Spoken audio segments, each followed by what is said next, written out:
Hey, Mitch. Oh, hey, Ed, how are you? I'm fantastic. Are you excited about Spider-Man? Oh, you know it, Ed. I got my tickets for No Way Home. I'm gonna go to the movies No, no, tomorrow. no, It's no, the no, best. no, no, not the new movie. I'm talking about 1977's The Amazing Spider-Man. Oh, yeah, I love that show. The effects were so great on it. It was What? No, unbelievable. you know the web slinging. It looked ridiculous. No, it didn't. Watch this. Well, if that's so impressive, why don't you try hanging from the ceiling? Okay, I can do that.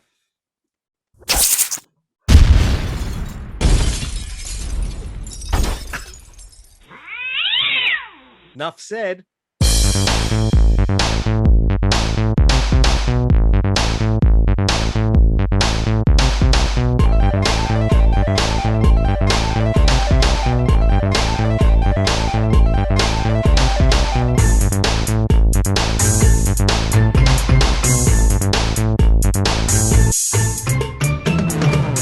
Hi, this is Ed Dollister.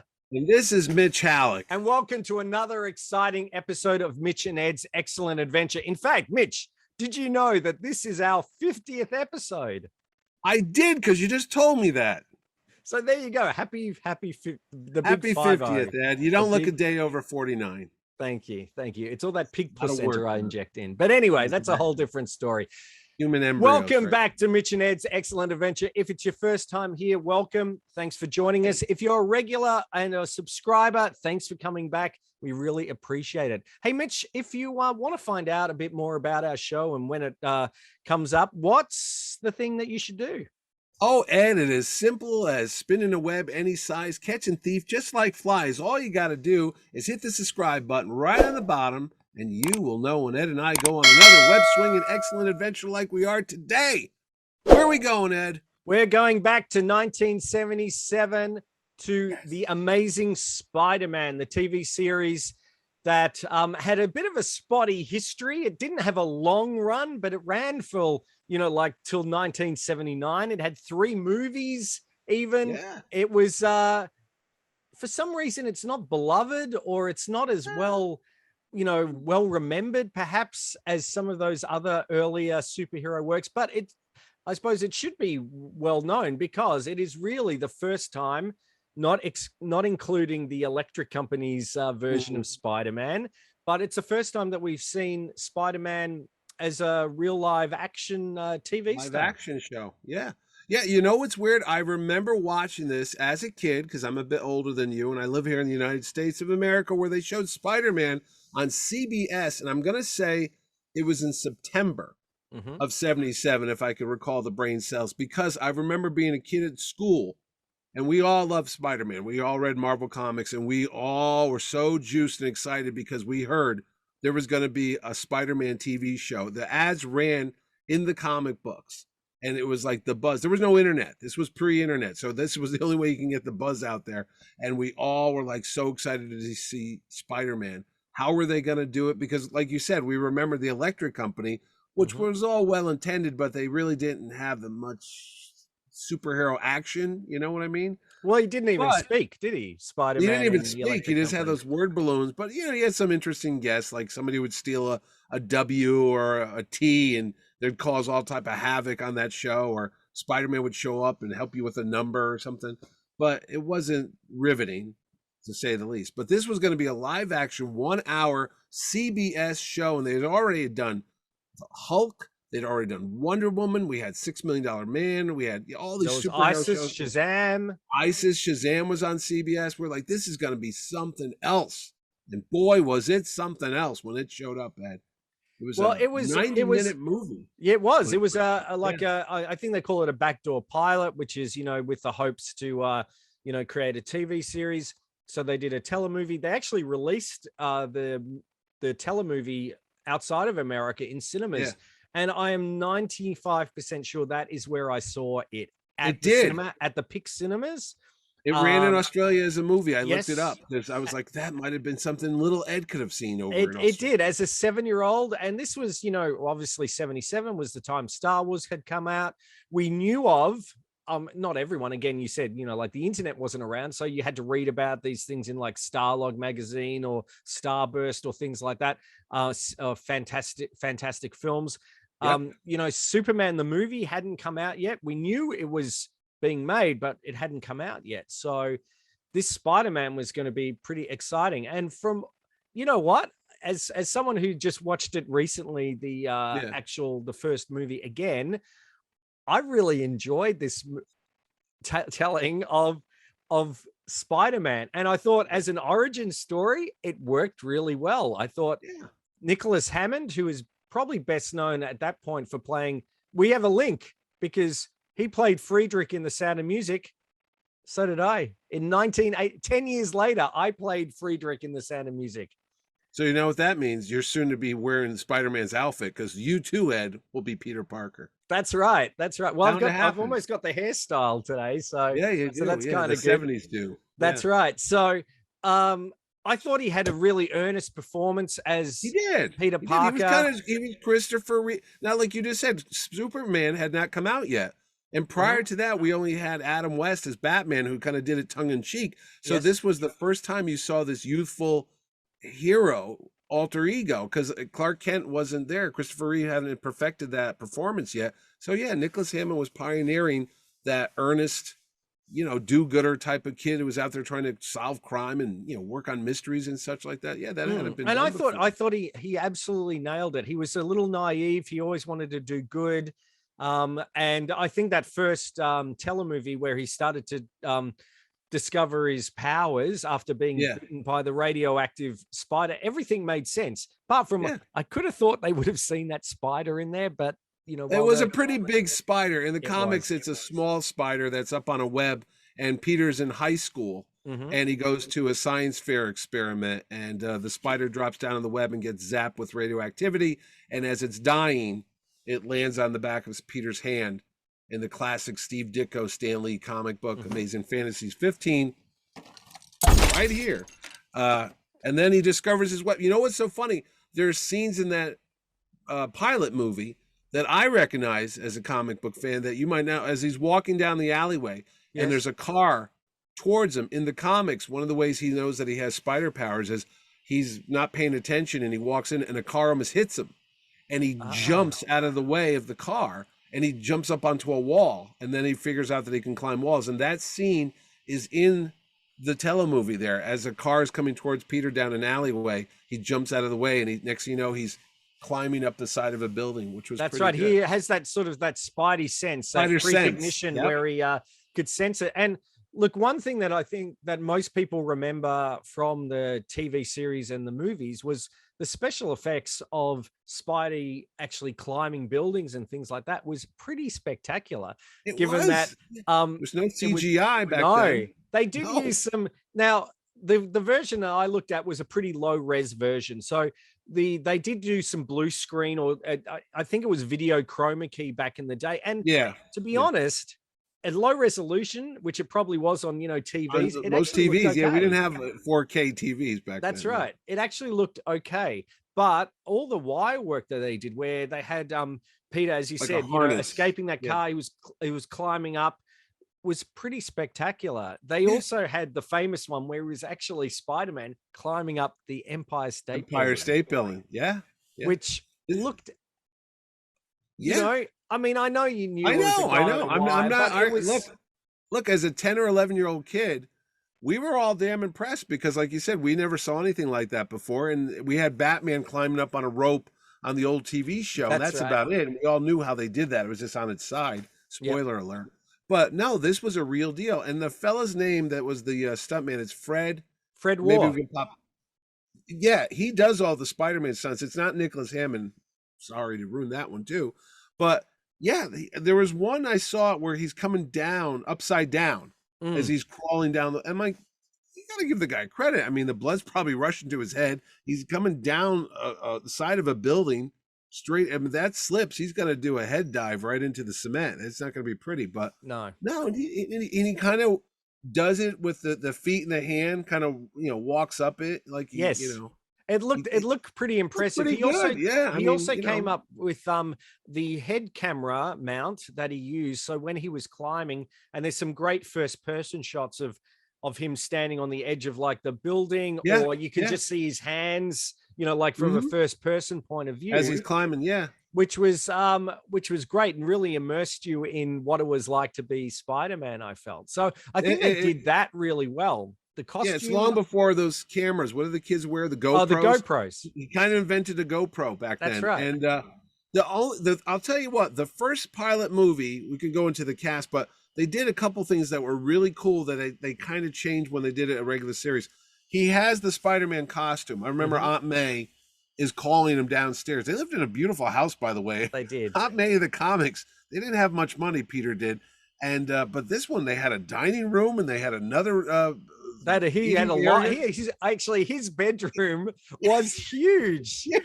He had this turret that was on the side of the house, and she's calling him down this big grand staircase, like, Peter, I'll be right there, Aunt May. And he's putting on his costume, and he puts it on for the first time, and he pulls it off. It's actually pretty faithful, which is one of the things they never did on these TV shows. Like Wonder Woman's costume was probably the first one ever that really looked like it, but it always seemed a little cheesy. But no, he actually had the Spider-Man costume from the comics and stuff. That's what it looked like. The only thing that they had to change was the eyes. Yes. Because in the comics, he had just a white, spot that was supposed to be like a two-way lens because it's a comic. You could draw that.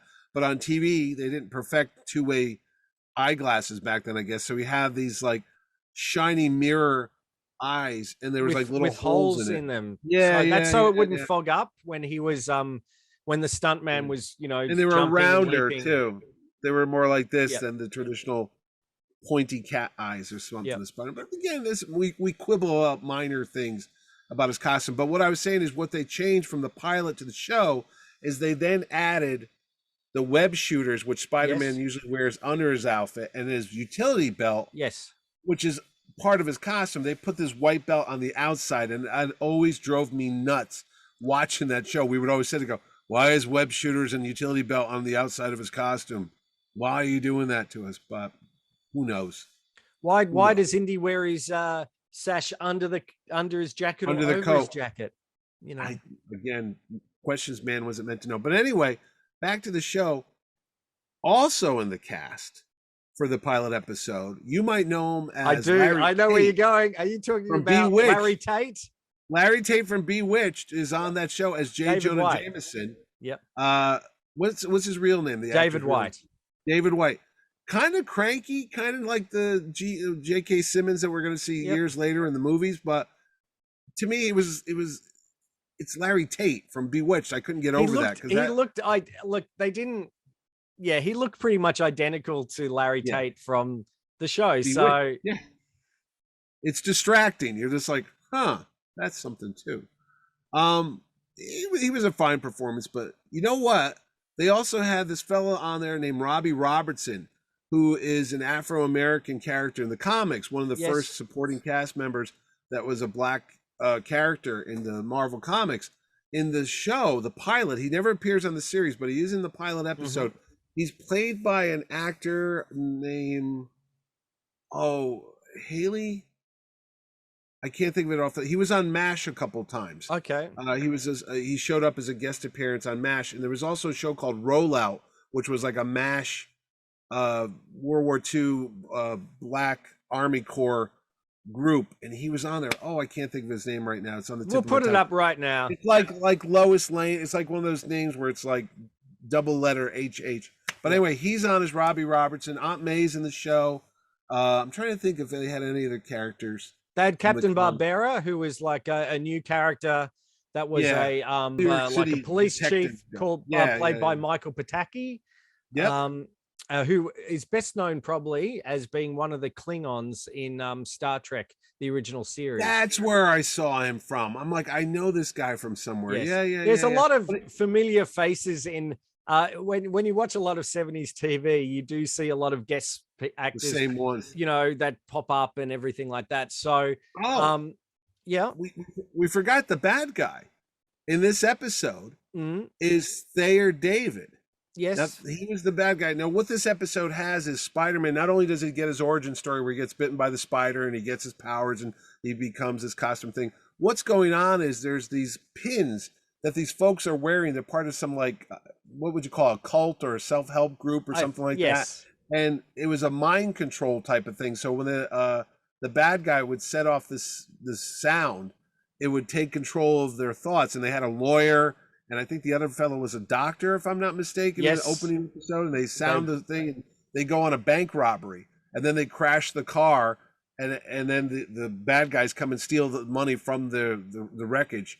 And everyone's like, why would a bank teller or a doctor and a lawyer suddenly just stop what they're doing and go rob banks? And you find out that the mean con man, if you will, has these mind control devices there. And there's a scary scene, and I remember this because I was a kid, but Peter Parker goes undercover to solve the mystery of what's going on here. And the cult leader puts one of the pins on Peter. And he goes to the top of, is it the Empire State Building? And tells him to jump off. And he's literally going to jump off the building. I was like, oh my God, what's going to happen? And again, I'm spoiler alert for this 45, 50-year-old show. The pin rubs against one of the metal posts on the Empire State Building and falls off. And that's how Peter doesn't die. But the actor, Thayer David, unfortunately, he dies not too soon after this. He's like 51 years old. He's very young. You might know him from Rocky because he was the promoter for Apollo Creed, and he's the ring announcer. That's his big thing. And he was in shows like The Dark Shadows, and he had a string of like appearances in the early 70s. But I know him because on the Spider-Man record album that came out in 1973 that had Rene Auberjonois, a.k.a. Odo, who played Spider-Man Peter Parker on the record album, the same actor, Thayer David, was the voice of the Kingpin on the record album. Now, the Kingpin's a huge Spider-Man villain. He goes on to be a big bad guy in the Daredevil comics and the TV show as well. And he's just popped up on another show, but I don't want to ruin it for anybody. But he was the Kingpin on the record album, and he's the bad guy in the pilot episode. I don't know if they did that on purpose or if that was just a coincidence. So a little bit of trivia. Interesting. I didn't realize that. I do know that they did some changes for season 2. Again, the first season only ran for like about 5 episodes. It was very short. It was a big ratings hit though, which is really bizarre. It made like 33% share, which is like a third of the viewing audience out there watched the Spider-Man movie. That's a pretty big number nowadays. I mean, they have like 30 million people watching the Spider-Man movie. And what they essentially did, they just didn't want to commit to. I think they were concerned with certainly at some point in their run that they didn't want to become known as the superhero network because they had all these other TV shows. We mentioned Incredible Hulk and Wonder Woman and ISIS from and all that had just wrapped up. And they had the cartoon shows. Shazam, they had ISIS. Yeah, they did have CBS was known for having a lot of superhero shows. They had the Captain America movies. They had the Doctor Strange movies. So they were doing a lot of superhero stuff. Yeah. So they sort of wanted to, they were sort of hedging their bets a little bit in that, they'd put on an episode when they wanted it to go up against something, and try and dent the ratings for that other show. Like $6 Million Man or something. Yeah, things like that. And it still was really successful.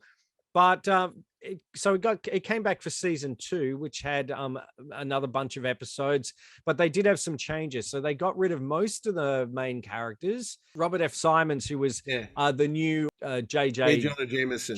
Jameson. Actually, you know what I did like in the opening, the first episode, because they bring in a new character played by Chip Fields, and she goes, boy, he's changed a lot in a year. There's a nice little nod to it. A wink, wink, nod, nod. And did you know that Chip Fields? I do. Go ahead. I was going to say her daughter is Kim Fields, who was in The Facts of Life. I knew that. Yep. Not only that, she's from Ronnie Spector and the Ronettes, the singing group. That's where her first claim to fame is 73. You ever heard of Ronnie Spector? Yeah. The singer? She's her background group. And like you just mentioned, she's the mother of Kim Fields, and she has another daughter that's an actress. I can't think of her name on the top of my head, but we're going to show it right here. But she's another actress. So, yeah, Chip Fields. Who knew? Who knew? Now you knew. Thank That's you. right. Well, And then anyway, there's a different Aunt May, by the way. There's sorry? never the same Aunt May. They keep getting different Oh, Aunt no, Mays for. that's It's right. like Felix Leiter and James Bond. It's like, why Yes, can't you get the same actor? But no, whatever. that is true. But Jonah Jameson changed quite dramatically from season 1 to season 2, Mhm. which was sort of interesting, and they sort of never found the right tone. I think there was a lot of, some people were saying, well, it's too comic book like, and then Yeah, other it's people too were saying kiddish. it's too kiddish, and then others were saying, well, it's too serious. It's not Yeah, comic yeah. book enough. Like, and reports were that Stan Lee wasn't very happy Oh with. no, he did not like that. I can tell you that. He never liked the show. Yeah. So He thought he thought it was too kiddish, actually. He thought they didn't do it justice because that's his baby. Spider-Man is Stanley's, like, you know, dream child. He always wanted the best for Spidey. yeah, And no, he wasn't happy with the production. Again, it was supposed to be in New York, but honestly, other than a couple of the exterior shots of the Empire State Building and some of the stock footage, it was shot in LA. yes, And you could tell because the buildings in LA are not as they're very flat, aren't they? they're very flat. They're only one because that happens when you have earthquakes. They tend not to build multi-story buildings that may collapse. They kind of do 1 or 2 or 3 stories, as opposed to New York where everything's like 30, 40 stories because we don't have a lot of land. You got to go up. You Yep. can't go out.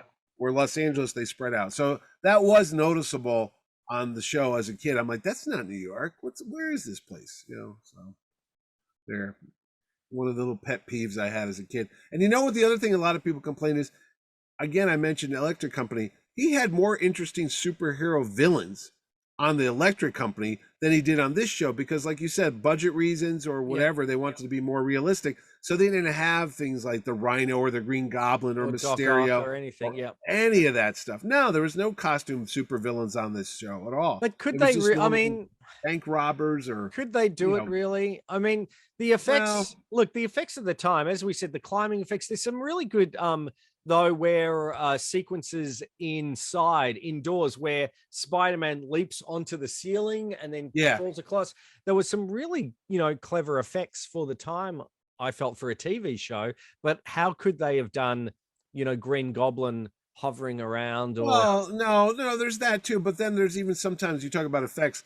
One of the things that drove me nuts as a kid was the rope web thing.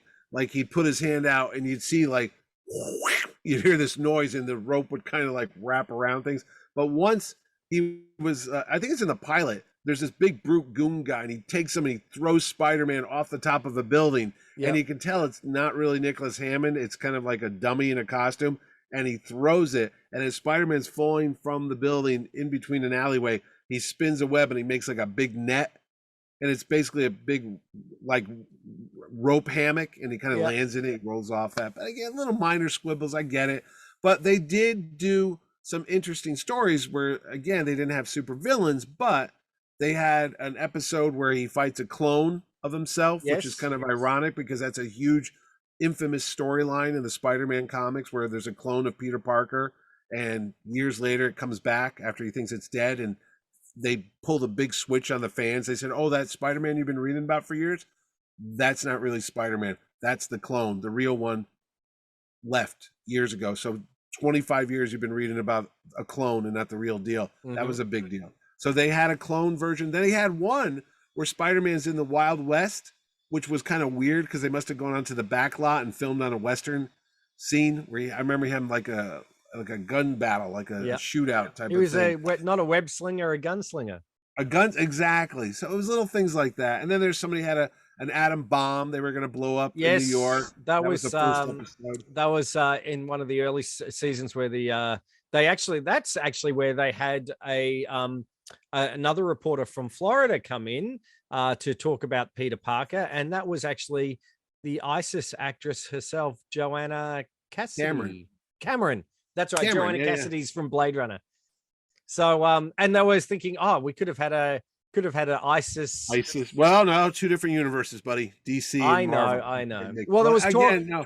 There was talk of Nicholas Hammond has spoken about. There was a talk of having a Incredible Hulk Spider-Man crossover episode in 1984, but that never eventuated. Listen to Comic Book Central, where you can hear Nicholas Hammond talk all about that with our friend Joe Stuber. What is this Comic Book Central you speak I of? don't know. I just I thought don't I know. Never heard of it. yeah. Anyway, so yeah, that happened too. But again, the show only lasts 13 episodes altogether if you want to count the pilot as an episode. So it left. But when it was on, like I mentioned earlier, it used to get good ratings. Mm. But for some reason, they got cold feet and they just canceled it along with everything else because it would show up sporadically. I remember you'd be like, "Hey, Spider-Man is going to be on this week." Really? And then you'd go watch it. And Hmm. I think the last episode they take him to Japan, if I'm not mistaken. They And go to Hong Kong. Hong I Kong. I'm think they sorry. filmed it I'm in sorry. Hong Kong. So we said that the pilot telemovie was released in cinemas called Spider-Man. They released another 2 episodes. I think it was The Deadly Dust that they did as a movie that they released overseas as well called Spider-Man Strikes Back. Strikes I Back. think. And Yeah, then I the saw that. last 2 episodes, basically the Dragon's Challenge. They said That's it. Spider-Man, the Dragon's Challenge, and they released that as a movie. And they did, okay. Not Yeah. Star Wars numbers, not No, no, Superman no. We're numbers, but they talking in did the okay. 70s. Yeah, yeah, yeah. I remember as a kid, I'd go to the movies and they would repackage the Green Hornet TV series with Yes. Bruce Lee, and they'd make them like movies. They'd sell them as movies, but you'd go and it was really just 2 episodes of the Green Hornet show, which is similar to Spider-Man because it only lasted one season and it only had about 13 or 15 episodes. So they'd have to repackage them, and that's Well, kind of like what they they did did that Spider-Man. again also with famously with Battlestar Galactica, Buck Yep, Rogers. Also, yep. Space 1999. They did a number of movies that they put Well, in the Night episodes together. Stalker too, Yes. Kolchak the Night Stalker, they would take two 45, 50-minute episodes and kind of splurge them together, and they'd do these little like I don't know, connecting bridge scenes if you want. We're like, hey, did you hear what happened to Spider-Man the other day? He happened Yeah. to go to China, really? Yeah. And then they would just go into that episode. In Yes. fact, those little scenes I'm talking about appear in those movies, but I don't think you can find them on YouTube. They weren't part of the original show. No, They I went think they back and released they them filmed on VHS. Those VHS. Yeah. like that. It was a bit like the Young Indiana Jones Chronicles, where they went back and filmed those bridging little scenes Yeah. Yeah. to do that. But you know what? I suppose what surprises me, nostalgia is huge. Look, we're doing a show about everything that we love when we grew up. But you don't, you can buy those fantastic Mego figures, re-releases, and I know they've brought out the Back there. Yep. That's the real deal back there. Yeah, I know. Yeah, I know. Actually, where's my plan of the? I've got Shazam back there and a few others that you might be able to see over my shoulder. And they've brought out the Hasbro brought out the vintage style re-release Marvel characters from the. Yep. Why haven't we seen any love for the Amazing Spider-Man TV series? I don't know. And then I start thinking, is it a rights issue because it's a CBS thing, and CBS is owned by Paramount, I guess, because I don't know where it is right now. You'd think Disney would own it, but Disney doesn't own the TV show, maybe, because it's like the Batman TV show. For years, people were like, "Why isn't this on VHS or DVD or whatever?" And it was a rights issue because 20th Century Fox made the show, yet CBS owned part of it, and same thing with Star Trek. Yep. It's a Desilu thing. It ran on CBS, but yet Paramount owned it, so one person could do the movies and one person could do the TV show, and it was kind of awkward who owned what. Even now, Spider-Man's rights are all screwed up when it comes to movies and TV because Disney owns Marvel, but they don't own the rights to Sony's Spider-Man movies. So when you watch Disney Plus, you're not going to see the Homecoming and Far From Home and all that stuff because Sony has it. I don't know why, but you're not going to see it on there. But anyway, Nicholas Hammond. He's great, and we'll have to tag Mr. Hammond in this so we can see if we can get some. And I can't say this, Ed. Yep. He was going to be part of Terrificon 2020. I had worked with him, and it was going to get here because of the dastardly supervillain virus known as COVID. Yeah, we had to cancel the show, unfortunately. But unlike most times when I say he lived right down my street, he does not. He moved right down your street back in 1984 or 5. He's been living in Australia, not too far from you, for many decades now. So there you go. That's where true. Nicholas That's Hammond true. And is. he does do occasionally some he still acts and he Yeah. does occasionally do some telemovies and Well, I TV just series saw and him things in like that. Once Upon a Time in Hollywood. Yes. He played the director in that Leonardo DiCaprio movie with Brad Pitt, directed by everyone's favorite Quentin Tarantino. That's right. This is about 2 years ago. Because he was a fan of the Spider-Man TV series. Yeah, yeah, yeah. There's a lot of fans of Spider-Man TV series. Before we go, I got to mention all the people that pop up in that show. We said it was on CBS. You know how you can tell it's on CBS? Because a lot of the actors from most of the CBS shows, especially MASH, pop up on this thing. Robert Alda is the bad guy in one episode. Arbus, Alan Arbus. Alan Arbus, who was Sidney Friedman on MASH, pops up as a bad guy there too. Rosalind Chow, who plays Klinger's wife eventually, and she's also on Deep Space Nine. She shows up in the 2-part episode. Ted Danson shows up as a major in the Army, I believe, or the Air Force. Only has like one line, but it's there. Ted Danson, his name's on the credit at the end, way before Cheers made him famous. I think this might be his first role. Who else is from MASH? Well, we mentioned Robert K. Simon. He's or whatever his name, Robert Simon. He's the General Mitchell from the first seasons of MASH. He's on there.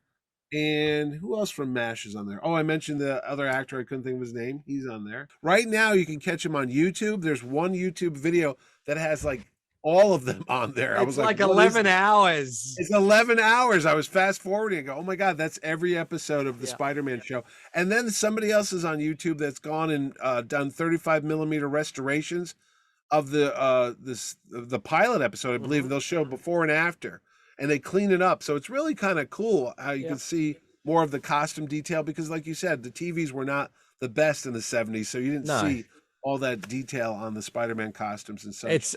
I was watching, I've got the Blu-rays of Buck Rogers, and we're watching, we occasionally watch an episode and looking at their helmets in Buck Rogers in Blu-ray, and then it's upscaled to 4K. Boy, you can see the hand-painted, really shoddily hand-painted things on, their helmets and stuff like that. So really, again, a lot of these, no one ever imagined that, the quality would be that amazing in the future that they'd have. So you got to forgive it a little bit, but overall it's a good fun watch. And I watched the pilot movie in its entirety, and I was thoroughly entertained. And that's a compliment coming from you, because you don't like a lot of Marvel stuff. I don't. I just said he's a DC guy. He's a DC guy. Watch our special Marvel versus DC. You'll know what's going on. That's right. It'll be up here. You can click on the link up there, and you can watch that. But that's okay. I did like this one, so I did enjoy it. So I'd certainly recommend watching it. And if you're a Spider-Man completist and you're watching all the it has been reported. I did read an interview with Nicholas Hammond saying that he is not in the latest movie. Right. I know. All the other Spider-Man might be in it. I don't know yet. I'll have to see tomorrow when I see the movie. By the time you watch this, I might be at the theater. And of course, in Australia, for some reason, they've already got Spider-Man. It's already opened. No Way Home. I could be watching it now, but I wanted to speak to you, Mitch, instead. It's the whole Superman 2 thing all over again. It is. Whatever. But it's only like 24 hours earlier, so it's all right. You can stay off the interwebs till then and avoid any spoilers. But in the meantime, Ed, yes, what should people do if they want to get more entertainment from the world of Mitch and Ed's Excellent Adventures? Well, it's as easy as being bitten by a radioactive spider. All you need to do is click on. You threw me for a loop. I feel like we're in a role reversal. No, Ed, we're in a multiverse right now. Oh, that's okay. Is that actually I've been a clone all this time, just to let you know. I knew it. The real Ed's gone. Because the real Ed would never like a Marvel show. That's why I know it's not you. Foiled. All you need to do is click on the button below and the little bell, and you'll be notified every time we go on a new and exciting adventure. Is that the clone? That's the clone. Yeah, that's the clone book right there. Yeah. Is he fighting Black Panther? Who's that on the other? No, he's fighting himself, and that's the Jackal. Oh, the Jackal. The Jackal. Yeah. In fact, Ed, if they keep clicking on this episode, I'll give somebody my copy. Oh my! Spider-Man 1, right here. No, I won't. Imagine that. Oh my! I'm gonna open it up. No, you're gonna eat it on it when we get 1,000 subscribers. If we get a million subscribers, a million, I'm gonna eat this right on the air. All right, you heard that here first. So enjoy. You wanted to see it. That's right. That's right. So enjoy The Amazing Spider-Man and enjoy some of our episodes of Mitch and Ed's Excellent Adventure. This is coming out just close to Christmas. So don't forget, we've also got our alternative Christmas movies that you might be interested in. And we've got a whole slew of other topics. So hopefully you can enjoy some of those if you haven't seen them already. If you're watching this around Christmas time, have a fantastic Christmas and a new year. And we'll be back, though, with another exciting episode pretty soon. I don't know. We might send away for this 10-foot inflatable boa constrictor. That. It might, if I order it now, it might get here just in time for the next episode. You never know. This is Ed Dollister. And this is Amazing Mitch Halleck. And we'll see you next time. Thanks for watching. Bye.